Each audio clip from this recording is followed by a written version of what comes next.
ഇന്നത്തെ recipe 4 slice ബ്രെഡും ഒരു സവാളയും വെച്ചിട്ട് വളരെ എളുപ്പത്തിൽ സിമ്പിളായിട്ട് ഉണ്ടാക്കിയെടുക്കാൻ പറ്റിയ നല്ലൊരു 4 മണി പലഹാരത്തിൻ്റെയാണ്.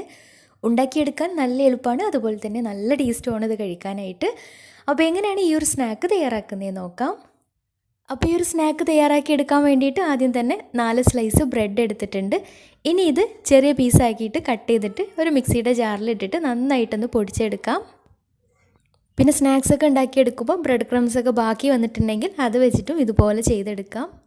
അപ്പോൾ പൊടിച്ചെടുത്തിട്ടുള്ള ബ്രെഡ് ക്രംസ് ഒരു ബൗളിലേക്ക് മാറ്റിയിട്ടുണ്ട്. ഇനി ഇതിലേക്ക് കുറച്ച് കറിവേപ്പില ചെറുതായിട്ട് കട്ട് ചെയ്തിട്ട് ചേർത്ത് കൊടുക്കാം. പിന്നെ വേണ്ടത് അത്യാവശ്യം വലുപ്പത്തിലുള്ള ഒരു സവാള ചെറുതായിട്ട് ഇതുപോലെ കട്ട് ചെയ്തെടുത്തിട്ടുണ്ട്. അപ്പോൾ അതും കൂടെ ചേർത്ത് കൊടുക്കാം. ഇനി ഇതിലേക്ക് വേണ്ടത് ചെറിയൊരു കഷ്ണം ഇഞ്ചി ഇതുപോലെ ചെറുതായിട്ട് കൊത്തി അരിഞ്ഞെടുത്തിട്ടുണ്ട്. അപ്പോൾ അതും കൂടെ ചേർത്ത് കൊടുക്കാം.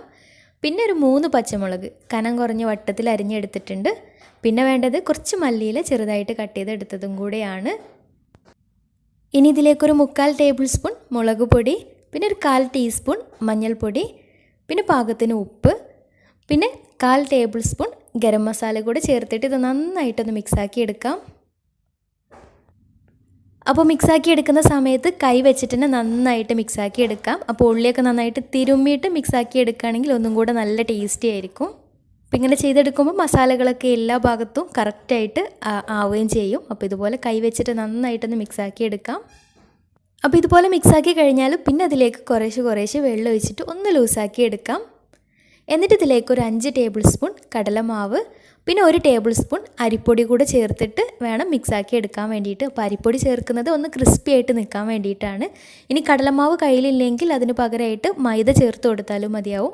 കടലമാവാണ് ഒന്നും കൂടി ടേസ്റ്റ് ഉണ്ടാവുക, മൈദയായാലും കുഴപ്പമൊന്നുമില്ല. അപ്പോൾ ഇങ്ങനെ ചെയ്തെടുക്കുന്ന സമയത്ത് വെള്ളം കുറവുണ്ടെങ്കിൽ കുറച്ച് വെള്ളം ഒഴിച്ചിട്ട് ഒന്ന് മിക്സാക്കി എടുക്കാം. അപ്പോൾ ഒരുപാട് വെള്ളം ഒഴിച്ച് ലൂസായി പോവരുത് കേട്ടോ. ഇതുപോലെ കയ്യിൽ വെച്ചിട്ടൊന്ന് ഉരുട്ടിയെടുക്കാൻ പറ്റണം. ഈ ഒരു രീതിയിൽ വേണം ഈ ഒരു മാവ് ഉണ്ടായിരിക്കാൻ. പിന്നെ കടലമാവും കൂടി പോവരുത്, ഉള്ളിയൊക്കെ പുറത്തേക്ക് കാണുന്ന രീതിയിൽ വേണം ഈ ഒരു കൂട്ടുണ്ടായിരിക്കാൻ. ഇനി ഇതൊന്ന് ഫ്രൈ ചെയ്തെടുക്കാം. അപ്പോൾ അതിന് വേണ്ടിയിട്ട് ഒരു നോൺ സ്റ്റിക്കിൻ്റെ പാന് സ്റ്റൗവിൽ വെച്ചിട്ടുണ്ട്. നന്നായിട്ട് ചൂടായി വരുമ്പോൾ അതിലേക്ക് ഫ്രൈ ചെയ്യാൻ ആവശ്യമായിട്ടുള്ള ഓയിൽ ഒഴിച്ചു കൊടുക്കാം. ചീനച്ചട്ടിയിലും ഫ്രൈ ചെയ്തെടുക്കാം കേട്ടോ.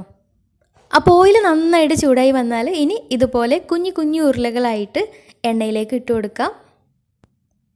അപ്പോൾ ഇതുപോലെ ചെറിയ ഉരുളകളാക്കിയിട്ട് ഇട്ട് കൊടുക്കുമ്പോഴാണ് ഇതിന് കറക്റ്റ് ആ ഒരു ടേസ്റ്റ് ഉണ്ടാവുക.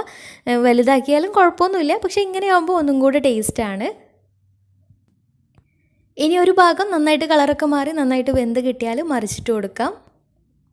തിരിച്ചും മറിച്ചൊക്കെ ഇട്ടിട്ട് എല്ലാ ഭാഗവും നന്നായിട്ട് കളറൊക്കെ മാറി നല്ല ബ്രൗൺ കളറായിട്ട് നന്നായിട്ട് വെന്ത് കിട്ടിയാൽ എണ്ണയിൽ നിന്ന് മാറ്റാം. അപ്പോൾ ഒരു മീഡിയം ഫ്ലെയിമിലിട്ടിട്ട് ചെയ്തെടുത്താൽ മതിയാവും. അപ്പോൾ നല്ല ടേസ്റ്റി ആയിട്ടുള്ള ബ്രെഡ് പക്കവടയാണ്. നല്ല ടേസ്റ്റാണ് കഴിക്കാനായിട്ട്.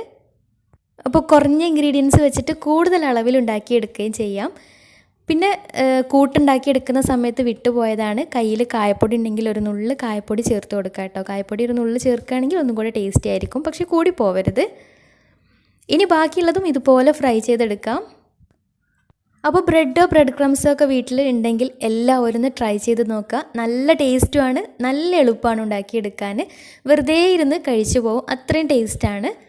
അപ്പോൾ ഈ ഒരു ബ്രെഡ് പക്കവട ഉണ്ടാക്കി നോക്കിയിട്ട് നിങ്ങളുടെ അഭിപ്രായങ്ങൾ താഴെ കമൻറ്റ് ബോക്സിൽ അറിയിക്കാൻ മറക്കരുത്. അപ്പോൾ ഇന്നത്തെ വീഡിയോ ഇഷ്ടമായെന്ന് വിചാരിക്കുന്നു. ഇഷ്ടമായെങ്കിൽ ലൈക്ക് ചെയ്യാം, ഫ്രണ്ട്സ് റിലേറ്റീവ്സിനൊക്കെ ഒന്ന് ഷെയർ ചെയ്ത് കൊടുക്കാനും മറക്കരുത്. അപ്പോൾ നല്ല അടിപൊളി വീഡിയോയുമായി വീണ്ടും വരാം. അതുവരെ take care, bye, thank U.